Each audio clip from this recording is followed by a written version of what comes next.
Et c'est là où on a le paradoxe du mur de briques. Alors, j'ai amené des briques en polystyrène, parce que je viens de Paris, c'est un peu loin, en train. Et donc, mais des fois, quand je fais des conférences pas très loin de chez moi, j'ai des vraies briques. J'ai des briques vertes pour figurer la monnaie, et j'ai des briques rouges pour figurer la dette. Comme ça, on voit bien la différence. Donc là, je vais vous demander de faire un petit effort d'imagination, et d'imaginer que ça, par exemple, c'est une brique verte. Ça, on va dire que c'est les 100 000 euros que la belle-sœur a emprunté tout à l'heure. Enfin, qu'elle s'est fait créer pour elle parce qu'elle est allée à la banque qui a le privilège de créer de la monnaie. Donc là, c'est 100 000 euros qu'elle a dépensés dans l'économie, qu'elle a dépensés dans la société. Bon.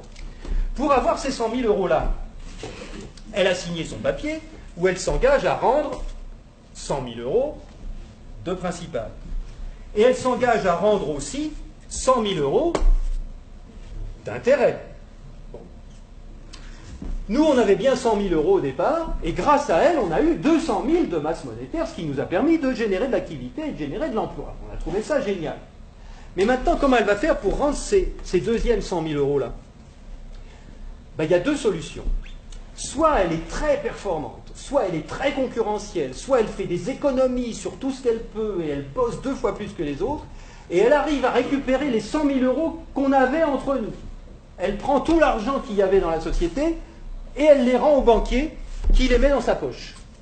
Elle a récupéré ces 100 000 euros d'intérêt. Mais nous, il n'y a plus d'argent dans la société. On ne peut plus rien faire, c'est la crise, c'est bloqué, on ne peut plus faire une seule transaction parce que tous nos comptes, ils sont à zéro. C'est elle qui a tout pris. Ça, c'est la première solution. Et la deuxième solution, c'est quoi? Pour qu'il puisse y avoir ces deuxièmes 100 000 euros-là dans l'ensemble de la masse monétaire et qu'elle puisse les rembourser.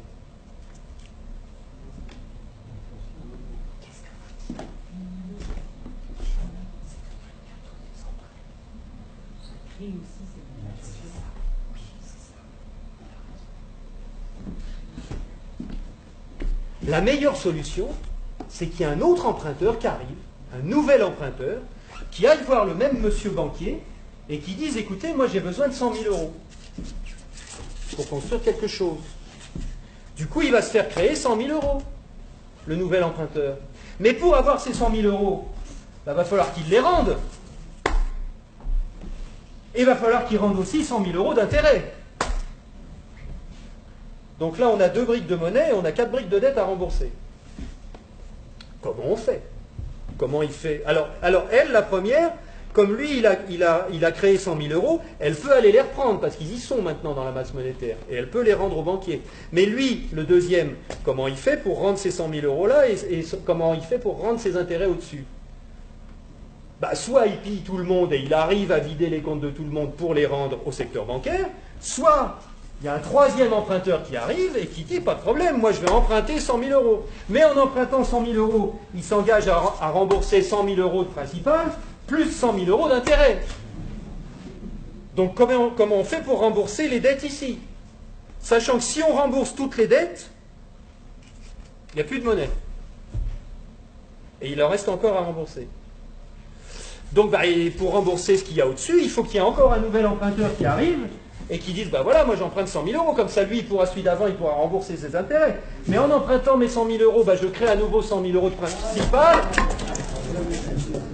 Le système s'écroule. Le système s'écroule. C'est le mur de la dette. Ça ne peut pas durer. Et c'est là où on en est en ce moment. Donc là, je pense que vous avez compris que c'est la raison principale pour laquelle toutes les entreprises, tous les politiciens, tous les responsables économiques trépignent sans arrêt pour nous dire il faut de la croissance, il faut de la croissance. Parce que c'est seulement en ayant de la croissance qu'il va y avoir des nouveaux emprunteurs qui vont arriver pour emprunter l'argent pour que les anciens emprunteurs puissent rembourser leurs dettes et leurs intérêts. Parce que s'il n'y a pas de nouveaux emprunteurs qui arrivent pour que les anciens emprunteurs puissent rembourser leurs intérêts, le système s'écroule. Et on est obligé de menacer les anciens emprunteurs qui ne peuvent plus payer leurs intérêts. On est obligé de les obliger à l'austérité, on est obligé de leur piller leurs biens nationaux. C'est ce qui se passe en Grèce en ce moment. Alors on va parler pour finir des pays du tiers-monde. Parce que alors là, le système dont je viens de vous parler, il est merveilleux parce que, bon, c'est très bien d'endetter une belle sœur dans une petite ville, c'est très bien d'endetter une grosse entreprise dans une capitale, mais le top du top, c'est d'endetter tout un pays d'un coup. Et là, il y a des spécialistes de ça, il y a le Fonds monétaire international, il y a la Banque mondiale, il y a l'OMC, qui ont des individus, des équipes particulières qui vont dans les pays pauvres, en général où on peut trouver des ressources qui sont utiles aux pays riches, des ressources minières, des ressources géologiques, des ressources énergétiques, du pétrole, etc. Et on dit aux dirigeants de ces pays, est-ce que vous savez que vous êtes assis sur des montagnes de profits? Mais comment vous allez faire pour les tirer du sol, pour les extraire? Vous n'avez pas d'usine, vous n'avez pas de route, vous n'avez pas d'ouvriers, vous n'avez pas de savoir-faire, vous ne savez rien.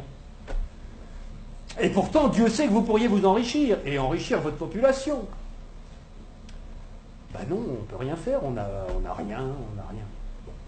Ben écoutez, nous, on est le FMI, on est la Banque mondiale, on peut vous prêter des milliards de dollars. Et avec vos milliards de dollars qu'on va vous prêter, vous allez pouvoir exploiter vos ressources et nous rembourser haut la main sans problème. Mais il y a une petite clause dans le contrat de prêt, et de toute façon vous ne pouvez pas y couper, c'est que vous allez avoir besoin de routes, vous allez avoir besoin d'un port pour que les pétroliers puissent aborder, vous allez avoir besoin d'un pipeline pour aller des puits de pétrole au port, vous allez avoir besoin de soldats pour protéger le pipeline des terroristes, donc on amènera aussi quelques soldats, et vous allez avoir besoin de beaucoup d'argent pour financer tout ça. Et à qui vous allez acheter tout ça? Où sont vos entreprises? Mais on vous a dit, on n'a pas d'entreprise. Ah bon? Ben écoutez, c'est pas grave, nous on en a. En Occident, beaucoup, on en a plein. On a Halliburton qui fabrique des usines, on a Areva qui a besoin d'uranium, on a Bouygues qui fabrique des autoroutes, des ports, tout ce que vous voulez, on va vous faire ça aux petits oignons, pas de problème. Et c'est comme ça que ça marche.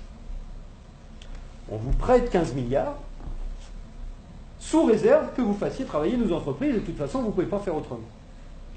Donc regardez bien ce que ça fait au point de vue monétaire. Il y a 15 milliards qui sont créés ex nihilo par le Fonds monétaire international et la Banque mondiale. Le Fonds monétaire international, c'est un organisme qui récupère quelques dépôts de la plupart des pays de la planète qui servent de garantie pour faire des crédits, des prêts aux pays sous-développés. Donc, il y a 15 milliards qui partent de la Banque mondiale et qui vont sur les comptes du pays sous-développé. Et aussitôt, ces 15 milliards-là qui sont dans le pays pauvre, ils retournent dans le pays riche pour aller payer des entreprises occidentales qui vont dans le pays pauvre faire du boulot, construire des trucs. Du point de vue du pays riche, quand vous allez vendre des produits et des services dans un pays pauvre à l'étranger, pour vous, c'est quoi? C'est des exportations ou des importations? Des exportations. Voilà. Je vais aller exporter une usine, Areva, moi français. J'exporte une usine. J'exporte du travail. J'exporte des chars.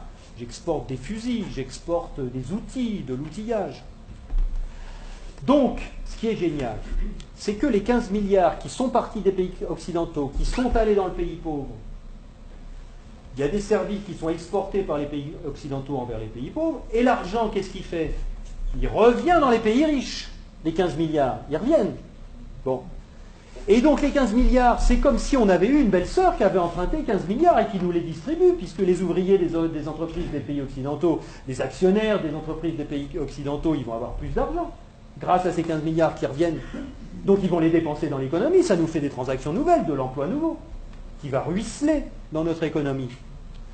Mais ce n'est pas tout à fait comme si c'était des belles-sœurs qui les avaient empruntées, parce que les belles-sœurs, il aurait fallu qu'elles rendent les intérêts. Et donc qu'elles reprennent leur argent et qu'elles en reprennent le double et que nous, on ait des nouveaux emprunteurs qui arrivent pour payer les intérêts des nouvelles belles-sœurs. Là, non. C'est qui la belle-sœur qui paye les intérêts?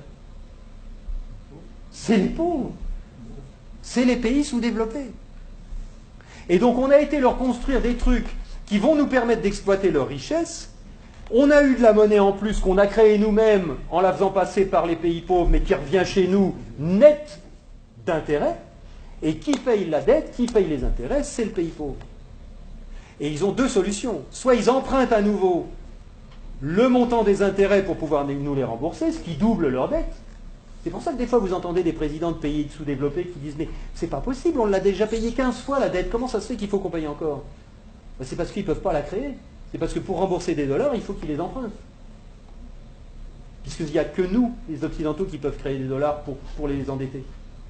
Et donc, soit ils empruntent pour continuer à payer leurs intérêts, soit ils vendent leurs ressources pour presque rien. Ce qui nous permet à nous d'avoir le niveau de vie qu'on a. Et d'avoir les ressources des pays sous-développés, qu'on a bien choisis parce qu'ils étaient riches en ressources dont on a besoin, et d'avoir le niveau de vie qu'on a, et d'avoir de l'essence pas chère, et d'avoir des iPhones pas chers, etc. C'est grâce à ça. Donc il faut réfléchir à ça aussi. Il faut savoir que si on a le niveau de vie qu'on a, c'est parce qu'il y a une prédation sur les ressources de la Terre entière qui nous profite.